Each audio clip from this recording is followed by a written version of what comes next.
야담토끼를 찾아주신 모든 분들께 감사드립니다. 구독, 좋아요, 알림 설정은 무료이며 저희에게 큰 힘이 됩니다. 그럼 재미있는 야담 이야기 지금 시작합니다. 옛날 조선시대 한 아름답고 지혜로운 여인이 있었습니다. 그녀의 이름은 연희였고 그녀는 명문가의 자제로서 자라왔습니다. 부모님을 일찍 여의고 홀로 남겨진 그녀는 집안에서 물려받은 재산을 관리하며 고요한 삶을 이어가고 있었지만 점차 시력을 잃어 세상을 제대로 볼 수 없게 되었습니다. 연희는 안타까운 마음에 어떻게든 다시 눈을 뜨고 세상의 아름다움을 볼 수 있기를 바랐습니다. 그러던 중 마을에서 명성이 자자한 의원이 있다는 소문을 듣게 되었습니다. 그는 어느 병이든 고칠 수 있다는 능력을 자랑하며 마을 사람들 사이에서 유명한 인물이었지요. 연희는 자신의 시력을 되찾고자 그 의원을 찾아갔습니다. 의원은 연희의 상황을 듣고는 곰곰이 생각하더니 치료를 제안했습니다.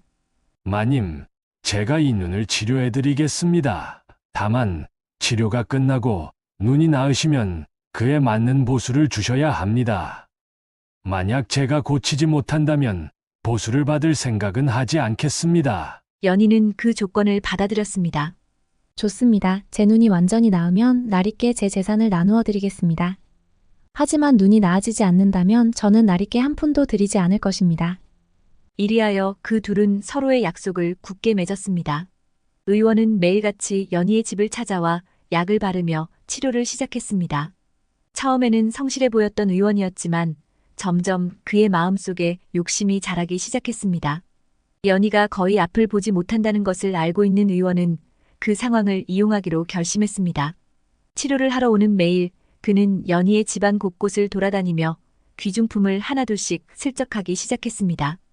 금으로 장식된 상자, 값비싼 도자기, 그리고 가구들까지 그의 손이 닿는 곳마다 사라지기 시작했습니다.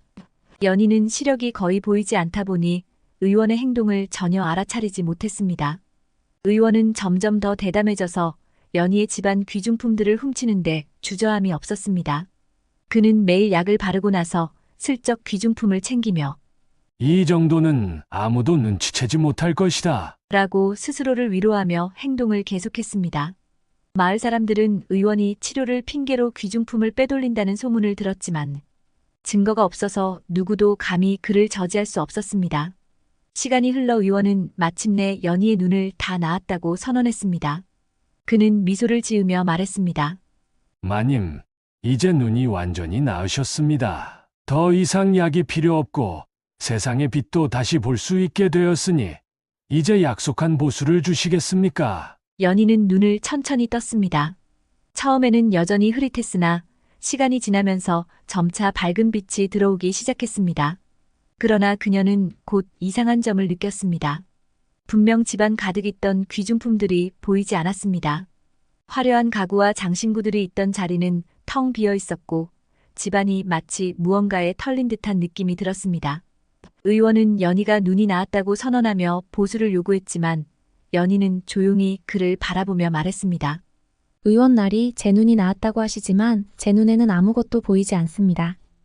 왜 집안에 있어야 할 가구와 보석들이 사라졌습니까? 내가 눈이 정말로 나았다면 그 모든 것들이 보일 터인데 지금 내 눈에는 아무것도 보이지 않으니 저는 아직 완전히 낫지 않은 듯합니다.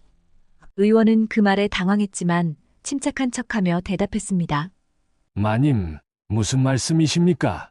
제가 확실히 치료를 끝냈고 분명히 눈이 다 나으셨습니다. 보수를 주셔야 하지 않겠습니까? 하지만 연희는 눈에 띄게 변한 집안을 둘러보며 단호하게 말했습니다.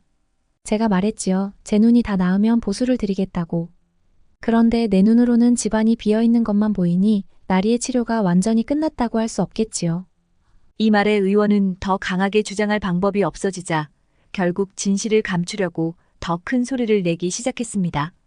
아니, 마님. 분명 눈이 다 나았으니 보수를 주셔야 합니다. 의원은 화를 내며 보수를 강요하려 했습니다. 하지만 그때 마을 사람들이 연희의 집으로 모여들기 시작했습니다. 사실 연희는 의원이 집안 물건을 훔쳐간다는 사실을 마을 사람들에게 들었고 의원을 잡아내기 위해 그들의 도움을 받은 것이었습니다. 마을 사람들은 이미 상황을 지켜보고 있었고 그가 귀중품들을 훔친 것을 모두 증언하기 위해 모여들었습니다. 연희는 차분하게 말했습니다.